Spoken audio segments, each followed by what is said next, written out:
What's up guys, welcome back to my YouTube channel once again. My name is Dash Lifestyle. Kindly for watching me for the first time, remember to subscribe, like, share and also comment. To my returning subscriber, thank you so much for always coming back and watching my video. Thank you so much for the love and support, and greetings to my brothers and sisters all the way from Caribbean countries. So guys, in today's video I want to tell you that African youth, they are waking up. African youth, they are standing by their rights. I've seen some video of African youth lecturing the leaders who are puppets, the leaders who are controlling from outside, the leaders who are the greedy leaders, the leaders who are selling out the country, the leaders who are involving in corruption.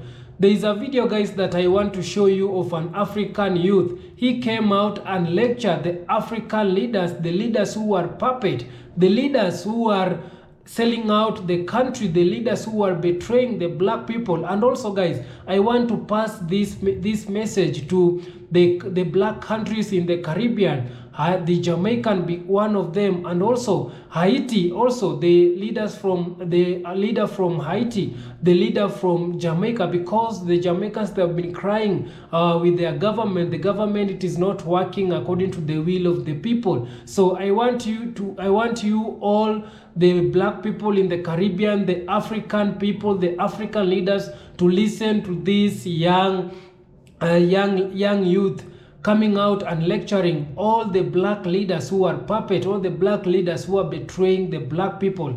Kindly guys, watch this video till the end, then I'll be back with more comment. I began my journey of seeking accountability and good governance. I never thought I'll be here or even to address you. I was a gentleman in my height of life. I'm 28 years old now, very busy. I had my company which employs over 75 Kenyans. I had work to do, and a lot of it. I was not idle, but there is a higher calling. In this life, you reach a particular point where you have to do something that is beyond you. When you have to do something where you don't benefit in person, when you do something which is about other people, and it has cost me a lot. As I stand here today, I've had threats to my life. I've had threats to the life of my family. I've had salutes from DCI hung around my home with unmarked vehicles. I've had people try to track my phones, to hack my phones. I've had people searching my IP address when I'm browsing. I've had to change cars. I've had to get out of my house in somebody's boot, the boot of a vehicle. I've had to sacrifice my personal comfort and my personal luxury in the pursuit of a dream of a better Kenya that provides opportunities for the young people of this country to live, work, marry and grow. And I'm so sad that that future is being stolen by a criminal enterprise that has taken over our governance and our institutions, belittled the value of ethics, demoralized people of good integrity. They have made a mockery of public funds, pilferage, wastage, corruption. They don't do anything if it doesn't benefit them. They don't do anything if it is not associated with their stomach. So sad that to this extent, they still try to lord over us and call us our children. We have heard you. They listen, but they don't do. They listen, but they don't care. Sadly, you, the people of Kenya, have enabled them. You have participated in the fraud. During election, you sell to them your vote at 50 shillings. At 100 shillings, at 200 shillings, you have provided with them with the ammunition to kill us. We need to change.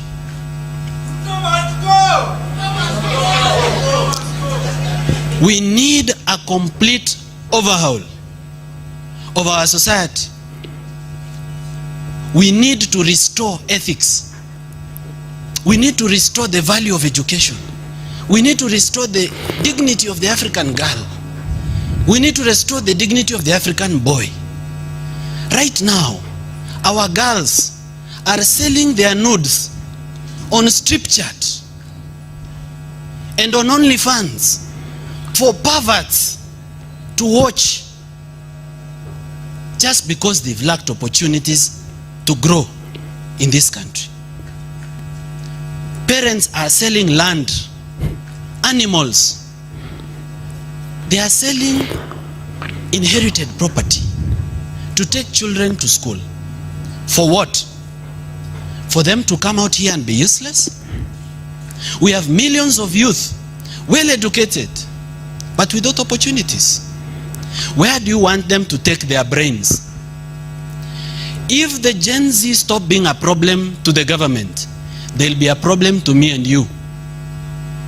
You will not walk around town with a phone. You will not have money in your account because they have the IT skills and they have no food. They'll rob you, and it will not be out of choice. It will be because the first instinct of a human being is to stay alive, and they must stay alive. We have a public debt that is odious, borrowed but not to the benefit of the people. We have a debt of 10.4 trillion that cannot be traced to a development project. And we have development projects that are tombstones, abandoned graves, long forgotten, and money that belongs to the public already stolen. I've tried to tour the country. I've gone to 19 counties. I began in Machakos, where I toured the Devki Kinani Road, allocated 1.78 billion Kenya shillings. Already certified 456 million for payment. Nothing but dust and desperation. To make it worse, the governor of that county lives on that road. I toured the Olkejuado University, which was launched in 2018. To date, it's like a game park. Grass and nothing but nothing. A multiplication of 0 raised to power infinity.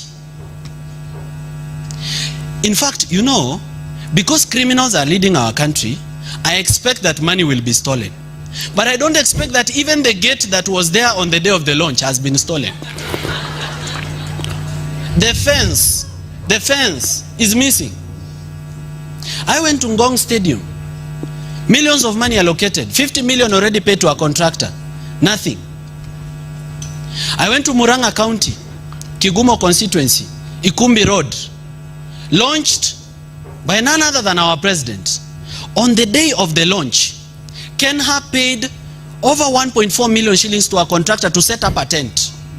That is public, and I'm not talking about the fuel that was spent on fuel guzzlers by public state officials to go and launch about a project that they never intended to finish. Where is the money for this project? Because by the time a government is launching a project, resources are available. Yes or no? Do you know where our money goes? Someone takes public funds, puts it in a private account, fixed account, to earn interest, and in a money market fund. Shame on them. Shame on them. They have made us beggars at home. We are beggars in our own country na tuko home. I left Murang'a. I went to Nyandarua County. Captain Ndonyonjeru Road. To date, it has been launched twice. It was launched in 2018, launched in 2023. Will the business be launching of roads? It is the worst road I've ever seen. In a very highly agricultural productive area, where people will have taken milk. You know, milk is quickly perishable. If you don't take milk quickly to the market, it is spoiled. The road is not there since the day it was launched. Twice. I left Nyandarua. I went to Nakuru, where someone bought goalposts for a public primary school, Masinjeri Primary School. 1 million. Football post, goalpost. 1 million, Bob. I mean, talk to me like I'm a 2-year-old and tell me if we are not living in a crime scene. This is a crime scene. This country needs to be shut down for innovations. Even if we keep talking about good governance, this country is a criminal enterprise.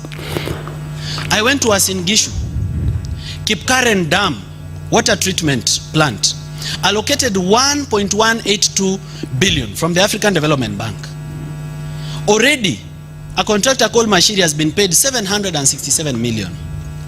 There's no water. And the residents of Eldoret have been told they are now a city. Yet they have water rationing. There is a time during the week when water has to be shut off, just because there is not enough water. And there is a project 7 years ago launched that's supposed to bring 23 million liters per day into Eldoret town. That money has been paid and is nowhere.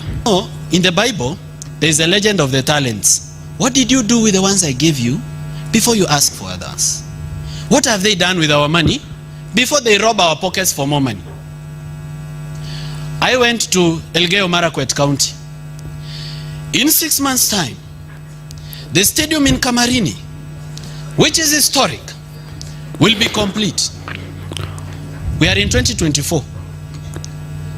It is not complete. Public money has been spent.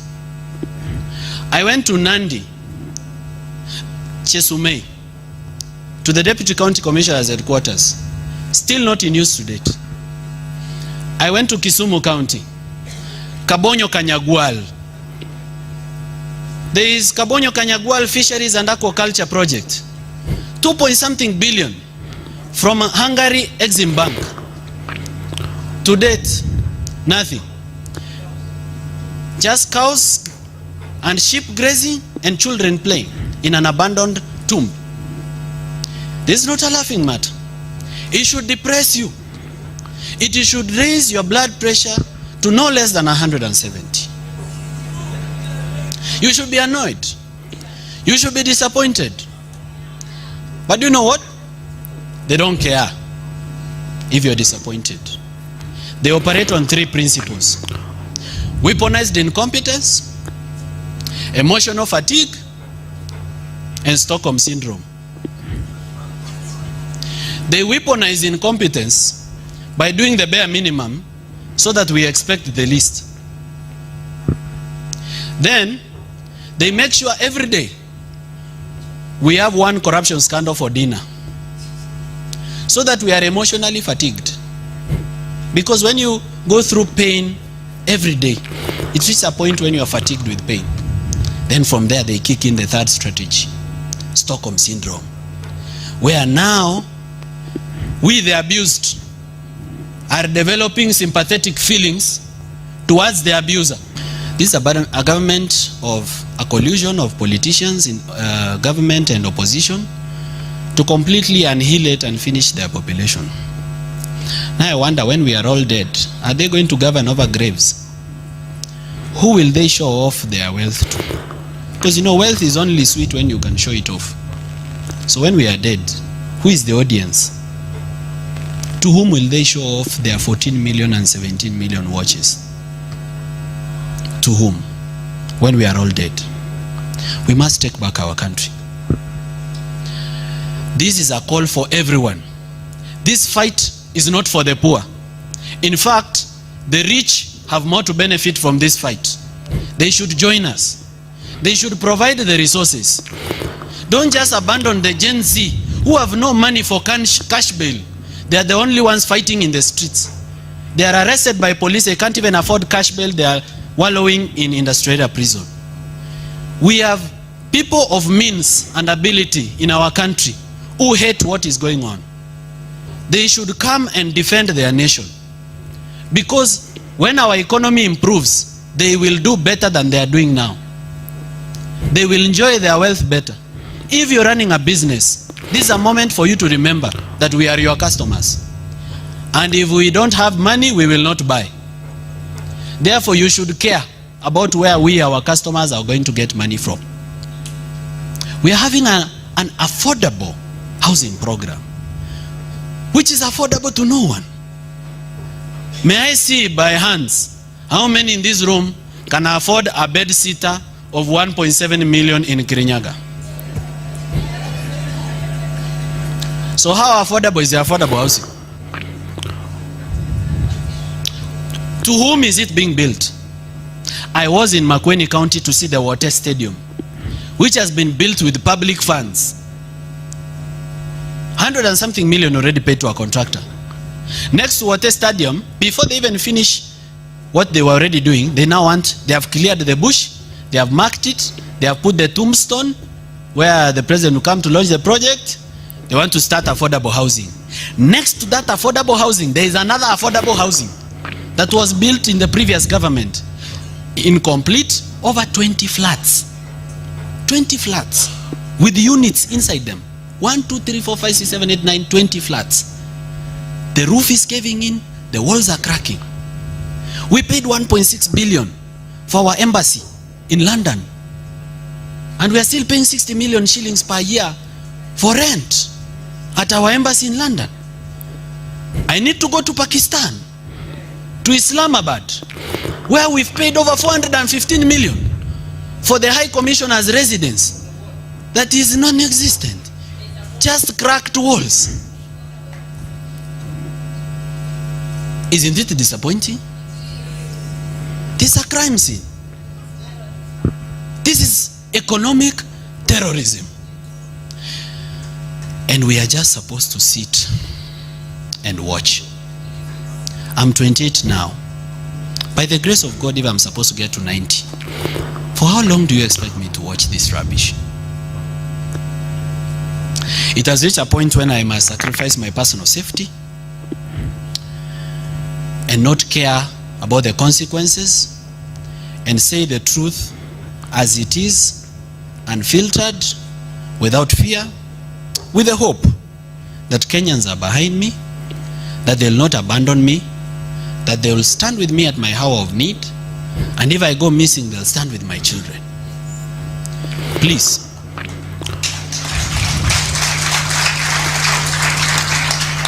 do not be afraid of death. None of us is getting out of this alive. Not even them. We are condemned to die the day we are born. All of us will die. The question is when. And the question is, what did you do with your life? You can live 70 years and do very little. But you can live only 32 years like my late grandfather, Honorable George Morara, and do much. We, the owners of the future of this country, must come out and defend our nation. And the best place to begin is civic education.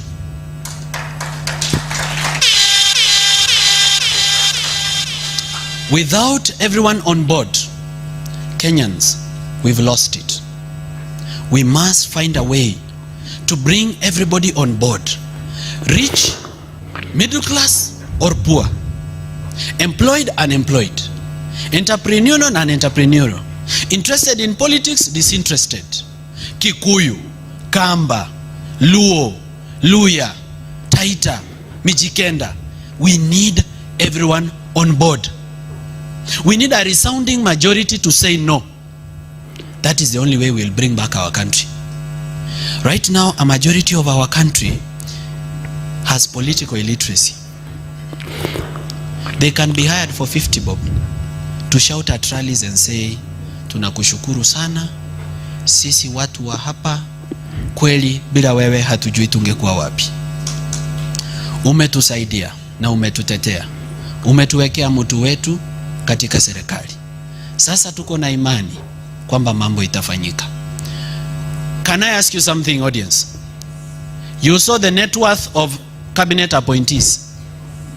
Why would a person with a wealth of 2.2 billion want a job that pays 1.4 million per month? Yet, even if he earns a salary every day from now up to 2027, even if we add allowances and say we'll earn 2 million, it is 72 million. What is this incentive? What is this love they have for this country? Wow, exceptional. They love us so much. They cannot believe we are suffering. They would like to help. They would like to do everything in their possible power to assist us. But no, they don't.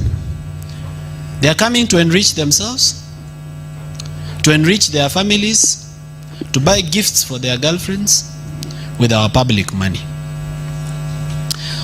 I wish they would invest the money they steal in Kenya by building industries and building houses so that people can have jobs.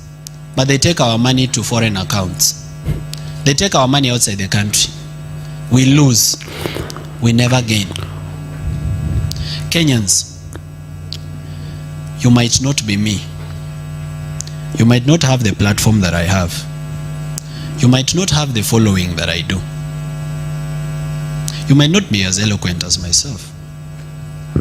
But the little that you do, in the space that you occupy, together, it counts for much. You may have only 100 followers. Okay, you may not even have a social media account. But if you speak to your family, speak to your children, speak to your in-laws, speak to your friends, speak to someone that you meet at the matatu, on a date with your girlfriend, talk about good governance. Spare 5 minutes out of the date to just talk about bad governance and how our country is headed in the wrong direction. Make sure this message reaches everyone, including those who are disenfranchised, in informal settlements, in villages. They've been taught to be obedient to a lie. They are subservient and submissive to a lie. Teach them that corruption affects them. Let them not think that corruption belongs to the TV and the people in Nairobi. Let them know that down in the village, right where they are, there could be a milk cooler 100 meters away that was provided under the small-scale farmers industrialization program that has been stolen right next to their doorstep.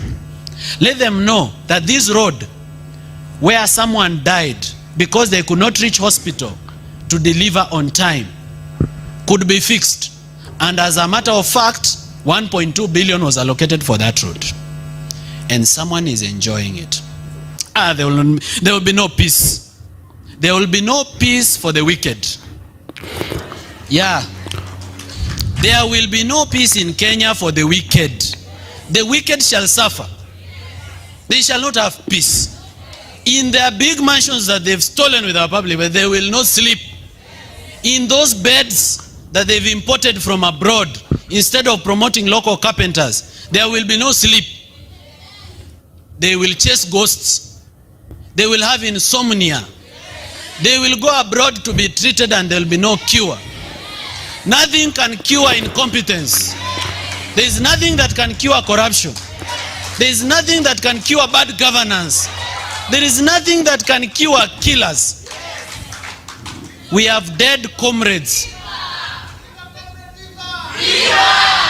We have dead comrades in morgues with bullets, shot by public officers in the name of police who are underpaid. Today I put a tweet on my Twitter account. The government said it has increased the salaries of police officers by 40%. A police officer who was confident enough shared with me his payslip, and is no more than 13%. And in that 13%, there are so many deductions you can even not talk about them. There is even the housing fund. How do you take money from us, build us a house, then again sell it to us? It's an elephant, a white elephant. Ladies and gentlemen, there is something you and I can do. Do not be cheated to think that you are hopeless. Do not leave this for the media. Do not leave this to be just a work of the civil society. Do not leave it for the lawyers to read the Constitution. It is shocking that our Bible has been translated to every local language, but our Constitution has not been translated. We need to translate the Constitution to every local language, because even the colonialists that colonized this country, they came lying to us in the name of religion. They have misused the name of our God. this King Saul and his prophets of Baal. They misused the names of our God by telling us that we are God sent. We cannot be questioned because we have been chosen by God.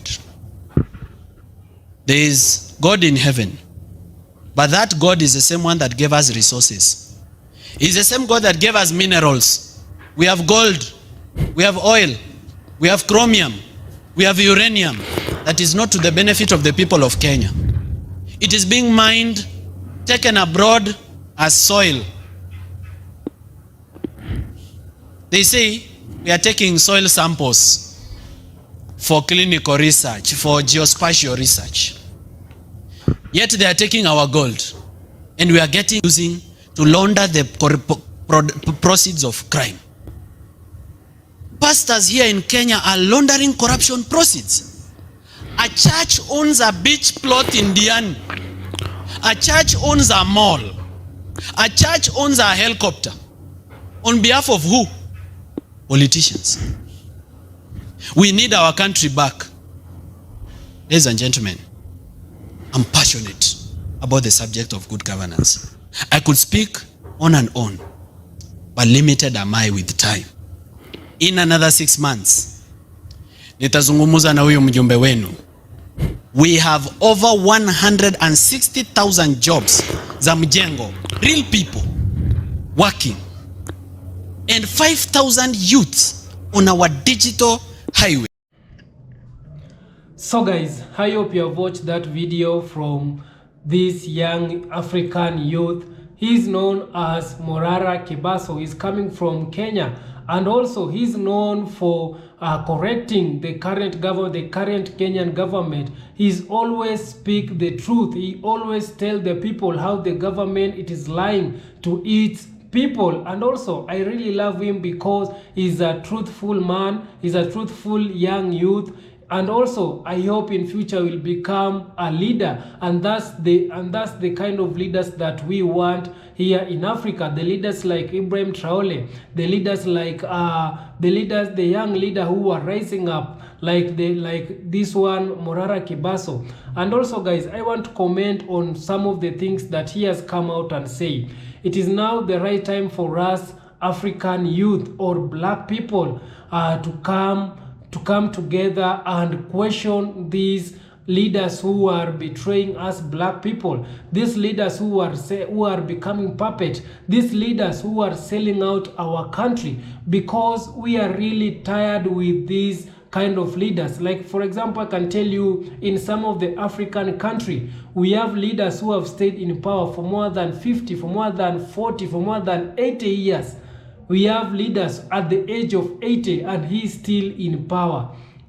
You can imagine. And when you look the things that he has done in his country, there is nothing he has done. The country, it is not developing. The country, it is where it is after they get colonized, the independent. This is to tell you that we as African youth, we need this. We as African leaders, we need to get out these old leaders in power. We want right now African, we want a young leader like Ibrahim Traore. You can see what Ibrahim Traore is doing. He's just at the age of 34, around 34, 35 years old, and also is the youngest African leader, but he has managed to achieve some of the things that these other old African leaders, they have never achieved. You can see, and he has not stayed in power for so long, in just a short period, but he has achieved a lot. And also guys, this young youth Morara Kibaso, he has come out and called these African leaders who are selling out the country, who are becoming puppet, because I told you that revolution, it has started here in Africa, and some of our African country, the other day the countries who were protesting, we were striking for the current government, because the current government, it was becoming it was being controlled from outside. And also some of the African countries, they were protesting against their leaders, the leaders who were sellout leaders, the leaders who are puppet, the leaders who are involved in corruption. We were telling them to step down, because Right now, we want an accountable government. We want to see government working to the people. We are tired of these all leaders coming in power and just sit down and do nothing. We as African people, we need to rise up and we need to come together, just like the other countries in the Caribbean. The other day I was telling you that Kenya and Jamaican, the Kenyan police were the first police to be taken from here in Africa to go in Haiti to bring peace in Haiti. The same way the Jamaican soldiers also joined the Kenyan police in Haiti just to go and make peace in Haiti. But for me, I told them that this is a bad move because Haiti is it is a predominantly black nation. The people from Haiti, they came from here in Africa, the motherland.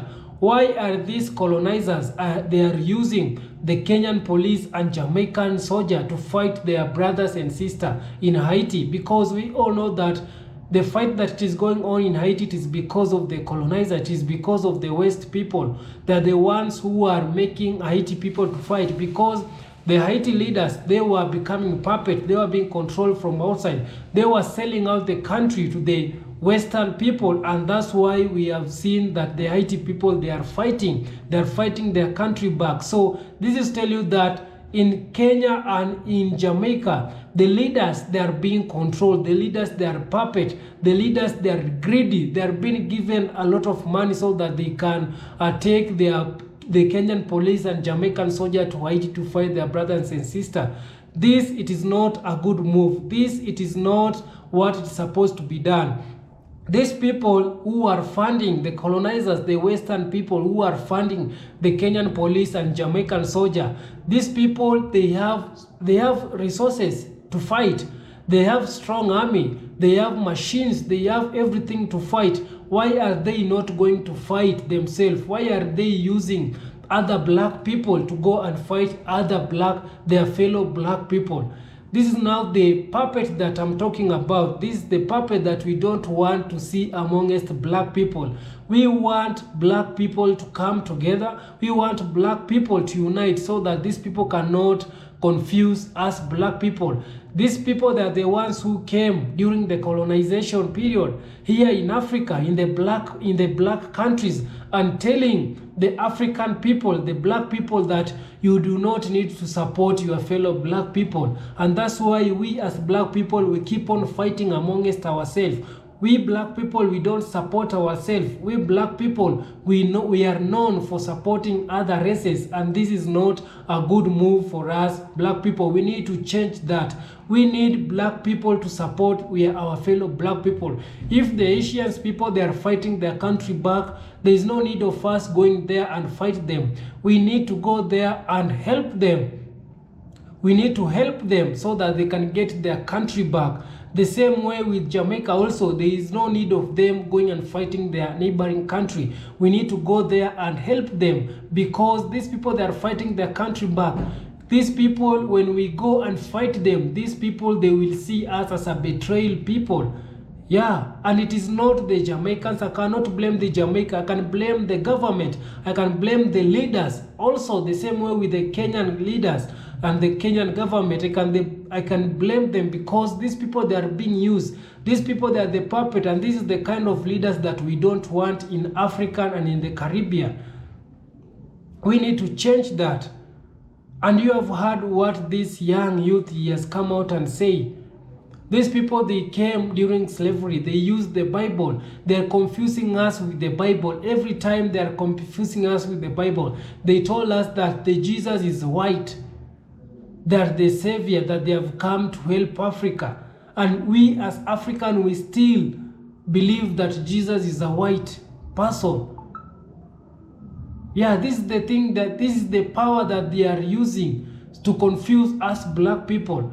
We as black people, we need to change. We need, first of all, we need to get rid of the colonizers' things that we are still using here in Africa and the black countries, like in Jamaica. We need to get away with this educational system, first of all, because the education system that these people, we are using up to date, it is the colonizers. We need to get rid of it. Like in history, We are still teaching our children in school about the white history. It is now the right time for African leaders to remove the colonizers' history here in Africa. We need the black history, because these people in their country, they are teaching about the black history, how they came here in Africa, they conquered, they took our resources, and how they are strong and powerful country than African.